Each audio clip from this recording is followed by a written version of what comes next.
더마카와 함께 시선 집중의 문을 열겠습니다. 어서 오세요. 네, 안녕하세요. 더마카입니다. 와이즈벨님이 올해 3년째 취업 준비 중인 취준생입니다. 오호. 오늘 제가 원하는 곳에 최종 합격 결과가 나오는 날인데요. 예. 합격 맛집 사장님 제 입의 응원을 받으면 좋은 결과가 있을 것 같아서 힘 주셨으면 합니다. 아유, 3년 준비하셨으니까 당연히 되겠죠.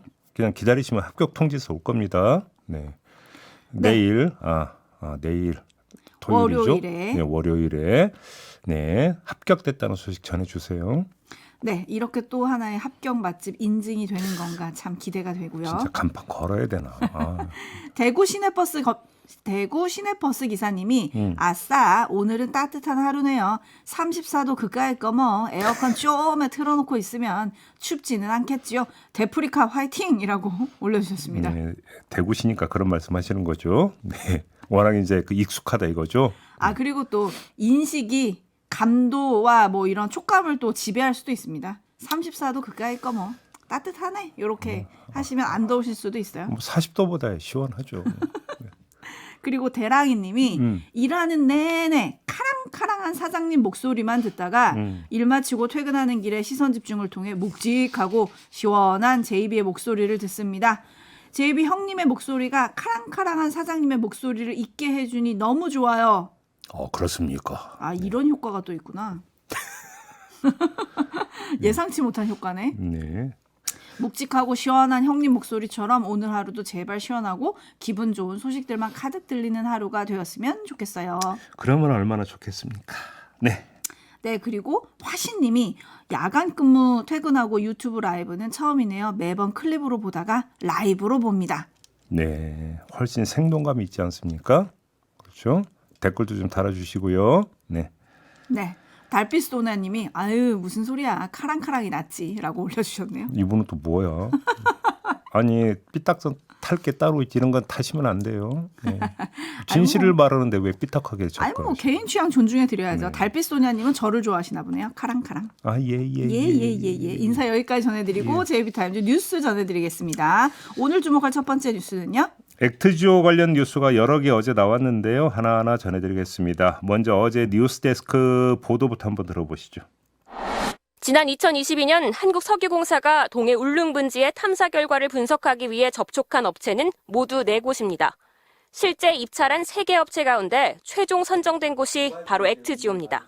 MBC 취재 결과 액트지오와 경쟁한 나머지 2개 업체는 슐럼버거와 할리버튼으로 확인됐습니다.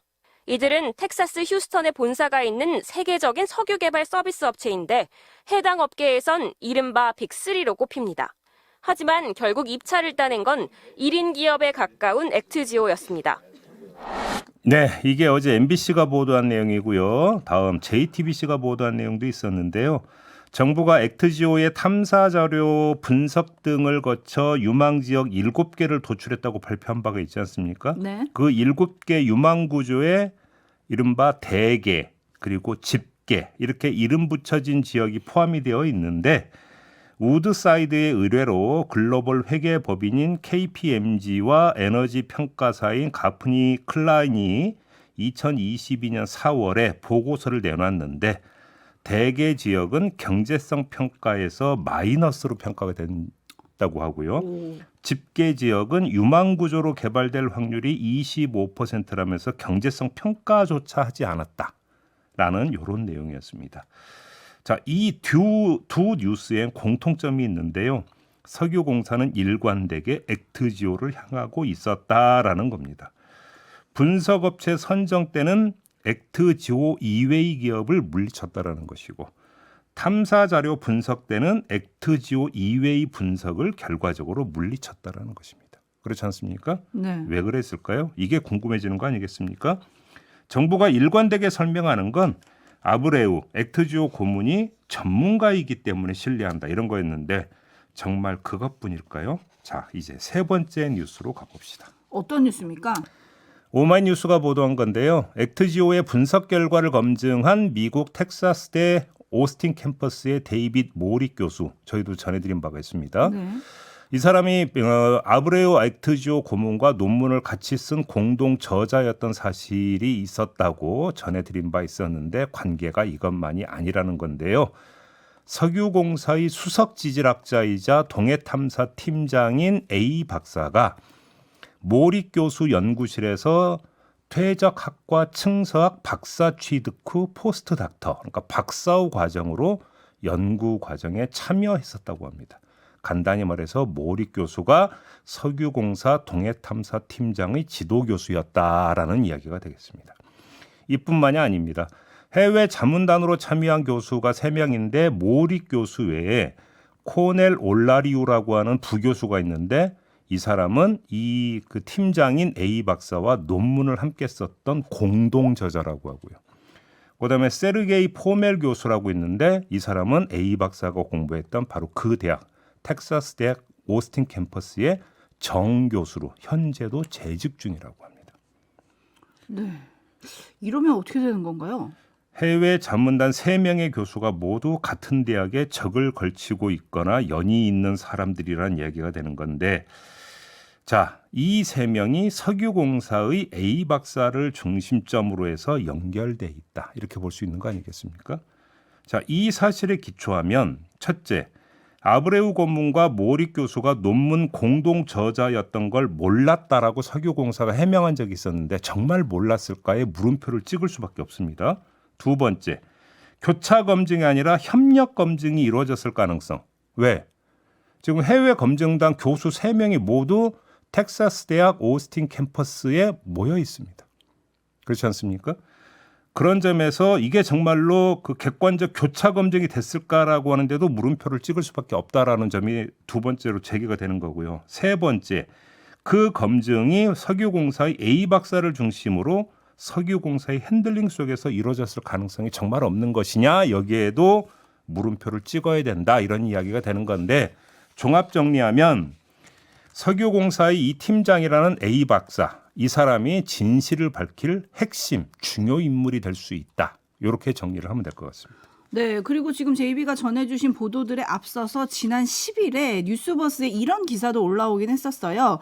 뉴스버스와 인터뷰한 미국 석유업계의 한 한인 전문가는 석유공사 직원 가운데 미국 텍사스대 출신의 주니어 한 명이 아브레우 박사를 추천해서 최종 선정됐다는 얘기를 석유공사 내부 관계자에게서 들었다. 혹시 이 사람이 지금 제가 전해드린 그 팀장인지를 좀 교차 확인을 해야 그렇죠. 되겠죠. 그것도 확인이 지금 필요한 거고요. 네. 근데 여기에 대해서 석유공사는 뭐 일관되게 이렇게 얘기합니다. 일단 뭐 당시 입찰 참여 대상 기업을 물색하기 위해서 5곳을 접속을 했었고 초대한 4개 기업 중에 최종적으로 3개 업체를 대상으로 전문성, 가격 요소 등을 중심으로 지명 경쟁 입찰을 한 거다. 그리고 뭐 모리 교수를 비롯해서 공사 직원의 지도 교수였던 뭐 이런 사람들 겹치는 거는 인정을 하지만 이 오로지 전문성만 고려해서 해외 자문단을 선정을 했고 모리 교수도 공정하게 자문 역할을 수행을 했다. 그리고 전문가들이 그 인재풀이 워낙 좁다. 이런 얘기도 지금 석유공사가 했다고는 하는데요. 아니 뭐 이거저거 떠나서 앞서 이제 MBC 뉴스데스크 보도 전해드렸잖아요. 그러면 세계적인 그 규모의 2 업체가 탈락한 그 이유, 사유, 평가 결과 이거 공개하면 되는 거 아니겠습니까? 그럼 비교해 보면 될 거 아닙니까? 사실 처음부터 일관되게 저희가 이 시간에 이 얘기를 되게 여러 번 했던 것 같은데 그렇죠? 그렇죠. 하지만 그건 아직 안 나오고 있습니다. 네. 시냇가의 심은 나무님, 알권리님 등등 많은 분들이 이건 뭐 석유를 파기도 전에 액트지오를 먼저 파야 될 것 같아요. 라는 촌철 보내주셨고 피터박님은 사기업에서는 저렇게 발주 주는 경우는 거의 없을 겁니다. 공기업 반성해야 돼요. 뭐 이런 촌철 보내주셨는데 석유공사가 답해야 될 게 하나 둘 더 늘어가고 있다. 그냥 뭐 국회에서 지금 산자위에서 제일 먼저 불러야 될 사람이 바로 이 팀장이라는 이 사람 아닐까요? 그러니까요. 어떻게 된 건지 네, 한번 기대해 보겠습니다. 네. JB타임즈 다음 주목할 뉴스 오디오로 먼저 만나보시죠. 국방부 검찰단이 경찰에서 해병대 최상병 사건 기록을 회수한 작년 8월 2일 당시 대통령실 이시원 공직기강 비서관은 국방부 유재은 법무관리관과 통화했습니다. 이전엔 통화한 적이 없는데 이후 한 달간 수차례 통화 내역이 나왔습니다. 더불어민주당 등 야권이 법제사법위원회 증인석에 이전 비서관을 세우기로 하고 내일 증인 채택을 강행하기로 했습니다. 최상병 특검법 입법청문회의 1차 증인 대상자는 10명가량. 이전 공직기강 비서관과 유재은 법무관리관. 사건 이첩 때 역시 통화 내역이 나온 조태용 전 국가안보실장과 이종섭 전 국방장관. 해병대 수사단 박정훈 대령과 VIP 경로설 발설자로 지목된 김계환 사령관. 범죄 혐의자에서 빠진 의혹의 핵심. 임성근 전 해병대 1사단장도 포함됐습니다. 채택된 증인은 국회 증언감정법에 따라 7일 안에 법사위에 나와야 합니다. 민주당은 일부 증인들은 대질신문 형태로 동시 증언을 받는 방식도 고려하고 있습니다. 만일 출석하지 않을 경우 형사 고발은 물론 동행명령권을 발동해 국회의원이 직접 증인을 찾아가는 방식까지 강도 높은 실력 행사를 준비하고 있습니다. 네, 박찬대 더불어민주당 원내대표가 며칠 전에 청문회를 여는 방안을 언급한 바가 있지 않습니까? 바로 시동을 거는 모양새입니다. 네, 뭐 오늘 증인으로 채택할 예정이다 이런 보도가 나왔는데 이게 어떤 포석일까요? 그러니까 이건 이제 입법 청문회인데요. 이 청문회 시도는 민주당 입장에서는 믿질 것 하나도 없는 밑자락 깔기용 여론전이다. 이렇게 보면 될 것 같습니다. 어차피 본 게임은 최상병 특검법 처리 아니겠습니까? 그리고 거부권 행사에 따른 재표결까지 고려를 한다면 최대한 우호적인 여론을 형성해 놓아야 되는데 그 수단이 바로 이 입법 청문회일 수 있다. 아마 민주당은 전략적으로 이렇게 판단했을 수가 있습니다. 왜 그러느냐? 자, 이 청문회를 열었는데 증인으로 채택한 사람 가운데 그 누구라도 뜻밖의 발언이 나오든 아니면 머뭇거리는 태도를 보이든 그것도 아니고 증인들이 출석을 계속 거부를 하든 여론전에 도움이 된다고 판단을 하는 것이죠. 긍정적 차원이든 부정적 차원이든 뭔가 있으니까 저러는 거 아니냐라는 그 얘기가 계속 따라붙을 것이고 이거는 뭐가 됩니까? 특검 필요성을 높이는 계기가 될 수 있다. 그래서 밑자의 본전이다. 민주당 이렇게 생각하는 거 아니겠습니까? 네, 그래서 이제 강한 드라이브를 건다 네. 이렇게 해석할 수 있을 것 같은데요. 한편 어제 그 조국혁신당과 개혁신당 의원들은 해병대 예비역들을 만나서 최상병 특검법 추진과 동시에 국정조사를 병행하겠다 이런 약속을 했던데 네. 그러면 앞서 민주당이 시동을 걸고 있는 입법청문회 또 국정조사 뭐 이런 걸 다 동시다발적으로 할 수가 있는 겁니까? 일단 동시다발이 아니라 일단 먼저 지금 입법 청문회 이제 시동을 건 거지 않습니까? 네. 일단 먼저 이게 시작이 되는 것이죠. 네. 한편 추경호 원내대표가 오늘 오전에 그 경찰의 신속 수사 촉구를 위해서 경찰청을 방문한다 그래요? 네. 그리고 오후에는 국회에서 공수처장 면담을 할 예정이라고 하는데 이런 여당의 움직임은 어떻게 보십니까? 신속 수사 촉구는 그건 당위 아니겠습니까? 그리고 여당은 계속 특검법과 관련해서 일단 공수처 수사 보고 나서 하더라도 되는 거 아니냐라고 했을까? 그의 전제는 신속이겠죠. 이거는 말 그대로 당위적 차원의 주장. 그 이상 그 이하도 아니다. 이렇게 봐야 될 것 같습니다. 다만 분명한 것은 수사의 주체를 특검이 아니라 경찰과 공수처로 못 박는다라는 점에 오히려 밑줄을 그어야 되는 것이겠죠. 그렇죠. 이렇게 되면 여당은 7월 19일 그 일주기 이전에 수사 결과를 내놔야 한다. 이거를 지금 시간표로 보고 가는 거잖아요. 그러면 용산이 일단 적극 협조를 해야 될 거 아닙니까? 예를 들어서 공수처 수사에. 아, 수사 결과가 나오려면 그렇죠. 네. 과연 그렇게 될지 여기도 시선 집중하겠습니다. 네. JB타임즈 다음 주목할 뉴스는요? 국민의힘 전대 룰이 어제 확정이 됐습니다. 민심 반영 비율을 20%로 하기로 비대위에서 결정이 됐는데요. 자, 전대 룰 결정과 동시에 한동훈 등판설이 계속 나오고 있지 않습니까? 더불어 견제 목소리도 나오고 있는데요. 나경원 의원의 경우 어제 기자들에게 이런 말을 했습니다. 들어보시죠. 어쨌든 싸움의 전장이 정치의 전장이 국회 중심이다 보니까 원외 당대표의 경우에는 좀 그런 부분에 있어서 여러 가지 또 어려움이 있지 않을까. 네, 원외인 한동훈 전 비대위원장을 견제하는 발언이죠. 근데 사실 뭐 나경원 의원의 이런 견제 발언은 그렇게 뭐 그 큰 관심을 끌지를 못할 것 같습니다. 왜냐하면 잠재적 대권 경쟁자의 말 그대로 견제성 발언 그렇게 이해를 하면 될 것 같은데 저는 개인적으로 주목한 사람이 따로 있습니다. 누구예요? 김기현 전 대표인데요. 어제 SNS에 글을 올렸습니다. 이미 지난 총선에서 2조 심판으로 패배했음에도 또다시 2조 심판이라는 논쟁에 매몰되어서는 안 된다. 지구당 부활 같은 정치권의 밥그릇 챙기기 이슈가 아니라 저출생과 연금, 고물가와 고금리, 주택가격과 주식 등 국민의 먹고 사는 민생 문제를 해결하는 일에 당력을 모아야 한다. 이런 주장을 나열한 뒤에 실패한 리더십이 아니라 당을 살리고 민생을 살릴 수 있는 새롭고 참신한 리더십을 세워야 한다. 이렇게 주장을 했거든요. 이건 누가 봐도 한동훈 전 위원장을 저격하는 글이다. 이렇게 봐야 될 것 같습니다. 네, 그러니까 저는 어제 이 글을 보고 이분도 혹시 새로 다시 한번 나오시려나 이 생각을 하긴 했는데 여튼 특별히 김기현 전 대표에게 주목하는 이유가 있을 것 같은데요. 두 가지 점 때문인데요. 첫째, 국민의힘의 주류는 영남 세력이라고 여러 번 말씀을 드렸습니다. 네. 그 영남 세력을 대표하는 인물 가운데 한 명이 김기현 의원입니다.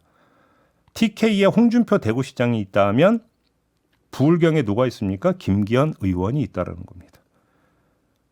따라서 김기현 의원의 주장에 혹시 영남 세력의 정서가 배어 있는지 이걸 체크해야 된다. 이 점을 먼저 말씀을 드리고요. 두 번째, 김기현 의원은 윤심을 등에 업고 대표직에 올랐다가 친윤의 압박으로 대표직에서 물러난 사람입니다. 따라서 김기현 의원의 한동훈 저격이 이른바 윤심과 어떤 상관성을 띠는지 이걸 봐야 된다는 것입니다. 윤심을 다시 얻기 위한 목소리이냐 아니냐 이걸 좀 볼 필요가 있다는 것이겠죠. JB가 예전에 한동훈 전 비대위원장이 뜨면 나올 용산 카드가 뭘지 주목해야 된다라는 얘기를 한 적이 있어요. 네, 그렇습니다. 그러면 1차 카드가 이렇게 나왔다. 이렇게 봐도 되나요? 그러게요. 지금 그 김기현 의원의 이런 주장이 용산의 뜻이 반영이 되어 있는지 안 됐는지는 지금 확인이 될 수가 없고 확인도 안 되겠죠. 심중에 있는 이야기니까 마음속에 있는 것이니까. 다만 김기현 의원과 용산과의 관계 속에서 결국은 해석을 할 수밖에 없는 거 아니겠습니까? 그런 점에서 지금 이거는 체크 포인트로 남겨둬야 된다. 그냥 네. 여기까지만 말씀을 드리도록 하겠습니다. 근데 김기현 의원이 말한 실패한 리더십이 아니고 당을 살리고 민생을 살릴 수 있는 새롭고 참신한 리더십. 이건 누굴까요? 바로 그게 그래서 누구를 미는지를 보면 그게 또 혹시 윤심의 분과 투영된 후보인지를 좀 볼 필요가 있다는 지금 것이죠. 당권 주자로 꼽히는 분들 중에 있나요? 그들이 다일까요? 김재섭 의원이 대표 출마를 고민한다. 어제 기자들 앞에서 그 얘기를 하긴 했더라고요. 그러니까 뭐 6월 25일쯤 이제 후보 등록이 이루어진다는 거 아니겠습니까? 네. 아직 열흘이나 남았습니다. 대한민국 정치권에서 열흘은 엄청 긴 시간입니다. 좀 더 지켜보시죠. 그리고 이제 한동훈 전 비대위원장 얘기도 많이 나오는데 측근들의 워딩에 따르면 본인의 그 최고위원 런닝메이트로 너무 뻔한 사람 말고 좋은 사람을 추천해달라 이런 얘기를 또 했다 그러는데 여기에서 또 좋은 사람은 누굴까? 이제 또 그것도 궁금해집니다. 재미난데 그걸 보면 한동훈 전 위원장의 인력풀을 볼 수 있을 것이다. 요거 아니겠습니까? 그러네요. 네, 계속 시선 집중하겠고요. 제이비타임즈 다음 주 목할 뉴스는요? 정부가 공매도 전면 금지하지 않았습니까? 네. 그게 이달 말까지였는데요. 금융위원회가 어제 임시금융위원회를 열어서 이 공매도 금지 기간을 내년 3월 30일까지 연장하기로 결정을 했다고 합니다. 이 얘기는 내년 3월 31일부터는 공매도가 재개될 수 있다라는 얘기로도 연결이 될 수 있는데 그렇게 될지는 좀 더 봐야 될 것 같고요. 왜냐하면 공매도 재개의 전제로 이야기됐던 게 전산 시스템 구축 아니겠습니까?